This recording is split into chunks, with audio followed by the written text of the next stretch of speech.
बिस्मिल्लाहिर्रहमानिर्रहीम। Welcome to my channel easy life tricks. तमाम देखने और सुनने वालों को मेरी तरफ से जी अस्सलाम वालेकुम। आज हम जो रेसिपी बना रहे हैं वो बहुत ही टेस्टी बनने वाली है। वो हैं जी आलू के लच्छेदार पकोड़े।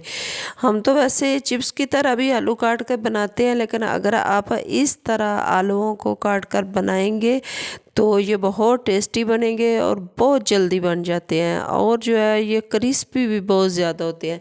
तो मैंने सोचा जी आज आपको इस तरह के पकोड़े बनाना सिखाऊं कि आप जो दूसरी तरह के बनाते हैं वो फिर ये अगर आप बना लेंगे तो आप भूल जाएंगे। तो सबसे पहले मैंने क्या किया, 3-4 बड़े साइज़ के मैंने आलू लिया। आलू लेने के बाद जो है वो इस तरह आपके सामने जो है मैंने छोटे छोटे इनको क्रश कर लिया। फिर मैंने धनिया लिया। आपने धनिया जो है वो डंडी समेत लेना है, क्योंकि डंडी में जो है वो खुशबू बहुत ज़्यादा होती है, तो वो मज़े के लगते हैं।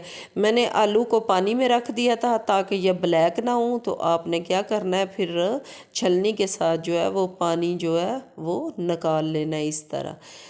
तो इसमें बाकी जो इंग्रेडिएंट्स हैं वो तो आम ही हैं जो दूसरे हम पकौड़ों में डालते हैं, लेकिन इसको जब हम इस तरह काट के बनाते हैं तो ये बहुत ही मज़े के बनते हैं। अब मैंने इसमें बेसन डाल दिया। आप भी हस्बे ज़रूरत जितने आपने पकौड़े बनाने हों उतना जी बेसन डाल लें। अब मैंने इसमें 2-3 चम्मच जो घर में हम गंदम का आटा यूज़ करते हैं वो आटा मैंने डाला है, और मैंने रेड चिली पाउडर 1 चम्मच वो डाल दिया है। आधा चम्मच तकरीबन मैंने जो है हल्दी डाल दिया है। नमक आप अपने टेस्ट के अकॉर्डिंग ले लें, और ज़ीरा और जो है वो खुशक धनिया ये मैंने पीस के रखा हुआ था, ये मैंने 1 चम्मच भर के डाल दिया।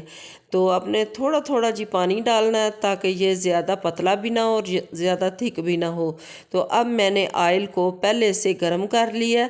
आपने पहले एक पकोड़ा जो है वो डाल के तो देख लेना है कहीं ज़्यादा ना हो जाए गर्म। अगर ज़्यादा हो जाए तो जल जाते हैं और अंदर से ये कच्चे रह जाते हैं। तो ज़्यादा बिना आप गर्म किया करें और बिल्कुल कम बिना ऑयल गर्म किया करें, ये दरमियाना सा हो तो ये बेहतर रहता है। तो आप कोशिश करें कि एक जो है वो डाल के तो देख लिया करें पहले। ये देखें जी माशाल्लाह माशाल्लाह कितनी जल्दी ये बन के तैयार हो गए हैं, और मिनटों और समझो सेकंडों में ये बने हैं। और अगर आप इसे एक बार बनाएंगे तो तमाम जो दूसरे पकोड़े आप बनाते हैं वो भूल जाएंगे। तो ये देखें बन के तैयार हो गया। इसके साथ ही जी मुझे दें इजाज़त और अपनी दुआओं में रखें याद। अल्लाह हाफिज़।